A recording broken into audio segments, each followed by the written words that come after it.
जय हिंद एवरीवन, स्वागत है आपका वी नेशन ट्रिपल वन के एक नए एपिसोड में, जो आपके लिए लेकर आते हैं इंडियन डिफेंस की प्रमुख अपडेट्स को। सबसे पहले दोस्तों, भारत के advance medium combat aircraft fighter jet को लेकर एक ऐसी खबर सामने आई है जो सिर्फ एक नए इंजन की कहानी नहीं है, बल्कि भारत के पूरे एरो इंजन इकोसिस्टम को बदलने की क्षमता रखती है। एक तरफ है भारत की रिलायंस इंडस्ट्रीज और दूसरी तरफ है दुनिया की जानी मानी एरोस्पेस कंपनी रोल्स रॉयस। दोनों मिलकर भारत में भविष्य के advance medium combat aircraft fighter के लिए हाई थ्रस्ट जो इंडिजिनस कॉम्बैट इंजन है, ये विकसित करने की दिशा में सहयोग चाहती हैं और काम भी कर रही हैं। और अब इसमें कुछ बड़ी बातें सामने आई हैं। और बड़ी बात यह है कि ये मामला सिर्फ इंजन बनाने तक सीमित नहीं है। प्रस्ताव में भारत के अंदर डिज़ाइन, डेवलपमेंट, मैन्युफैक्चरिंग, टेस्टिंग और पूरा लाइफ साइकिल सपोर्ट की कैपेबिलिटी विकसित करने की बात कही गई है। तो आखिरकार ये पार्टनरशिप इतनी बड़ी क्यों है? क्या इससे एमका को उसका स्वदेशी इंजन मिल सकता है? और सबसे महत्वपूर्ण बात कि क्या भारत पहली बार फाइटर इंजन टेक्नोलॉजी में एक बड़ा ब्रेक थ्रू हासिल करने की स्थिति में पहुंच चुका है? इस वीडियो में हम बहुत कुछ जानेंगे, तो चलिए शुरू करते हैं। देखिए, सबसे पहले पूरे मामले को आसान भाषा में समझते हैं।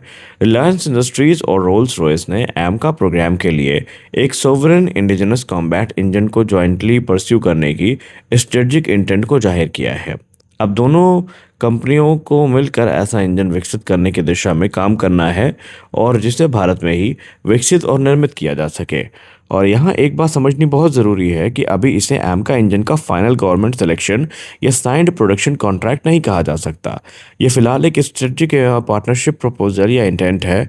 आगे जाकर technology transfer, funding, development structure और भारत सरकार के फैसले इस पार्टनरशिप की वास्तविक दिशा तय करेंगे। लेकिन इसके बावजूद ये अनाउंसमेंट काफ़ी महत्वपूर्ण है, क्योंकि फाइटर एयरक्राफ्ट की पूरी कैपेबिलिटी में इंजन को अक्सर सबसे कठिन टेक्नोलॉजीज में गिना जाता है। अब रोल्स रॉयस ही क्यों महत्वपूर्ण है? देखिए, रोल्स रॉयस का या रोल्स रॉयस एरोस्पेस का जो अनुभव है, वो एरोस्पेस प्रोपल्शन में काफ़ी ज़्यादा बड़ा है। कंपनी दुनिया के एडवांस मिलिट्री और सिविलियन एयरक्राफ्ट जो है, उनका निर्माण करती रही है। और अगर ऐसी कंपनी भारत के साथ मिल करके हाई थ्रस्ट जो फाइटर इंजन है, उसको डेवलप करने की दिशा में आती है सामने, तो भारत को सिर्फ एक इंजन नहीं, बल्कि उन महत्वपूर्ण टेक्नोलॉजीज तक एक्सेस भी मिल सकता है। और रिपोर्ट्स के अनुसार पार्टनरशिप का लक्ष्य केवल इंपोर्टेड इंजन को भारत में असेंबल करना नहीं है, बल्कि जो एम्बिशन है वो कहीं ज़्यादा बड़ी है। Engine design, development, manufacturing, testing और थ्रू लाइफ सपोर्ट, पूरी वैल्यू चेन भारत में ही बनाने की बात की जा रही है। और इसीलिए ये बात काफ़ी बड़ी है। अब यही इस प्रपोजल की सबसे बड़ी खासियत भी है, क्योंकि अगर भारत सिर्फ किसी विदेशी इंजन को लाइसेंस के तहत मैन्युफैक्चर करता है, तो क्रिटिकल टेक्नोलॉजीज और अपग्रेड पर निर्भरता काफ़ी हद तक बनी रह सकती है और भारत उसको टैकल भी आराम से नहीं कर पाएगा।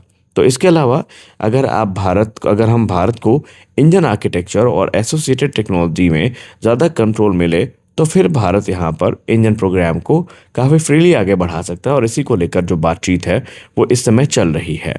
अब बात करते हैं इस पार्टनरशिप का एक और महत्वपूर्ण हिस्से की, जहाँ पर भारत एक एरोस्पेस गैस टर्बाइन कॉम्प्लेक्स स्थापित करने का प्रस्ताव लेकर आया है। अगर ये योजना ज़मीन पर उतरती है, तो ये सिर्फ एमका के लिए प्रोडक्शन फैसिलिटी नहीं होगी, बल्कि ये भारत में एडवांस प्रोपल्शन टेक्नोलॉजी का एक बड़ा इंडस्ट्रियल सेंटर भी बन सकता है। यानी भविष्य में फाइटर एयरक्राफ्ट जो इंजन है, उनके साथ साथ दूसरे हाई परफॉर्मेंस जो एरोस्पेस प्लेटफॉर्म है, उनके propulsion प्रोग्राम को भी सपोर्ट करने की क्षमता विकसित हो सकती है। और यही वजह है कि इस पार्टनरशिप को एक सिंगल इंजन प्रोजेक्ट से कहीं ज़्यादा बड़ा माना जा रहा है। एक मजबूत इंजन इकोसिस्टम का मतलब है कि high temperature materials, advance turbine technology, compressor technology, combustion system, thermal management, digital engine control, precision manufacturing और टेस्टिंग इंफ्रास्ट्रक्चर। और सबसे महत्वपूर्ण है इन क्षेत्रों में स्किल्ड मैन पावर और इंडस्ट्रियल एक्सपर्टीज। अगर ये कैपेबिलिटीज़ भारत में लंबे समय के लिए विकसित होती हैं, तो इसका असर आने वाले कई दशकों तक हमें देखने को मिलेगा। अब आते हैं एमका के सबसे महत्वपूर्ण हिस्से पर, जो है उसका इंजन।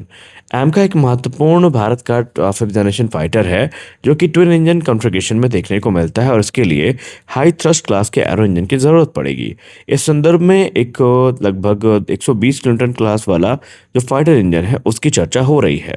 और अब यहीं पर इंटरनेशनल कंपटीशन भी दिलचस्प होता जा रहा है, क्योंकि फ्रांस की सैफरॉन भी भारत के साथ एमका इंजन के लिए एक अलग रास्ते पर काम कर रही है। वहीं दूसरी तरफ रोल्स रॉयस पहले से भारत के साथ हाई थ्रस्ट इंजन को डेवलपमेंट और सब्सटेंशियल टेक्नोलॉजी ट्रांसफर की इच्छा जाहिर कर चुकी है।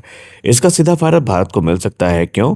क्योंकि जब एक से ज़्यादा ग्लोबल इंजन मैन्युफैक्चरर भारत के साथ पार्टनरशिप के लिए आगे आएंगे, तो फिर भारत के पास निगोशिएशन के लिए ज़्यादा विकल्प होंगे। और अब यहाँ पर बेहतर टेक्नोलॉजी ट्रांसफ़र की मांग भी भारत कर सकता है। मैन्युफैक्चरिंग राइट्स पर बेहतर बातचीत हो सकती है और फ्यूचर अपग्रेड्स और मेंटेनेंस ज़्यादा ऑटोनॉमी हासिल करने की यहाँ पर कोशिश की जा सकती है। यानी यूँ कह लें कि फ्यूचर अपग्रेड्स और मेंटेनेंस में ऑटोनॉमी हासिल करने की जो कोशिश है वो की जा सकती है। अब यहाँ पर एक चीज़ और आप जान लीजिए कि यहाँ हमें भारत की पुरानी कहानी भी याद रखनी चाहिए, वो है कावेरी इंजन प्रोग्राम। भारत ने स्वदेशी फाइटर इंजन बनाने की कोशिश दशकों पहले शुरू कर दी थी, लेकिन high thrust military turbofan engine विकसित करना कॉम्प्लेक्स टास्क साबित हुआ। क्योंकि फाइटर इंजन सिर्फ एक पावरफुल मोटर नहीं होता है, इसमें हज़ारों इंजीनियरिंग चैलेंजेस होते हैं।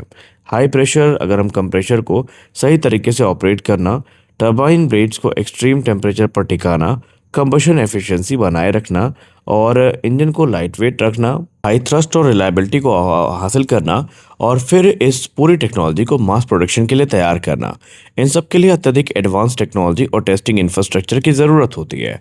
इसीलिए रिलायंस रोल्स रॉयस पार्टनरशिप का सबसे बड़ा सवाल भी यही रहेगा कि क्या भारत को वास्तविक टेक्नोलॉजी एक्सेस मिलेगा या केवल मैन्युफैक्चरिंग कैपेबिलिटी। अगर टेक्नोलॉजी ट्रांसफ़र बेसिकली गहरा और मीनिंगफुल होता है, तो इसका महत्व काफ़ी ज़्यादा बड़ा होगा। और इस पार्टनरशिप का एक जियोपॉलिटिकल एंगल भी है। UK high commissioner Lindy Cameron ने सार्वजनिक रूप से इस इनिशिएटिव का स्वागत किया है। उनके अनुसार ये partnership UK India defence cooperation में एक महत्वपूर्ण डेवलपमेंट हो सकती है। इसका मतलब ये है कि ब्रिटेन इसे सिर्फ एक कमर्शियल एरोस्पेस प्रोजेक्ट के रूप में नहीं देख रहा है, बल्कि वो उसे यूके और इंडिया के बीच में बढ़ते डिफेंस और टेक्नोलॉजी कॉपरेशन का हिस्सा भी बनता हुआ देख रहा है। और भारत के लिए भी ये महत्वपूर्ण है, क्योंकि आज डिफेंस टेक्नोलॉजी में सिर्फ एयरक्राफ्ट खरीदना पर्याप्त नहीं है। देशों की वास्तविक स्ट्रेटेजिक स्ट्रेंथ इस बात से तय होती है कि वे क्रिटिकल टेक्नोलॉजीज को कितना कंट्रोल करते हैं, और फाइटर इंजन उन्हीं में से क्रिटिकल टेक्नोलॉजीज में से एक है। अब सवाल आता है कि क्या ये सब आसानी से हो जाएगा? तो जवाब है बिल्कुल नहीं। एमका इंजन प्रोग्राम एक लंबी और बेहद चैलेंजिंग जर्नी होने वाली है। सबसे पहले टेक्नोलॉजी डेवलपमेंट, फिर प्रोटोटाइप, फिर ग्राउंड टेस्टिंग, फिर फ्लाइट टेस्टिंग, फिर रिलायबिलिटी और सर्टिफिकेशन, और अंत में बड़े पैमाने पर प्रोडक्शन। इसके अलावा हाई टेम्परेचर मटेरियल्स और एडवांस मैन्युफैक्चरिंग टेक्नोलॉजीज में से भारत को लगातार इन्वेस्ट करना होगा। और सबसे महत्वपूर्ण बात यह है कि समय का ध्यान रखना होगा।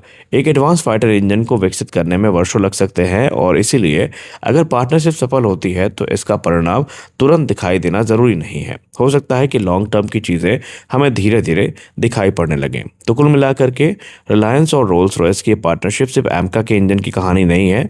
ये भारत में एक ऐसा एरोस्पेस प्रपल्शन इकोसिस्टम बनाने का अवसर हो सकता है, जहां भविष्य में एयरक्राफ्ट इंजन के डिज़ाइन से लेकर मैन्युफैक्चरिंग और अपग्रेड ज़्यादा कैपेबिलिटीज़ देश में ही मौजूद रहें। तो उस वीडियो में बस इतना ही। मिलते हैं अगले वीडियो में, तब तक के लिए जय हिंद।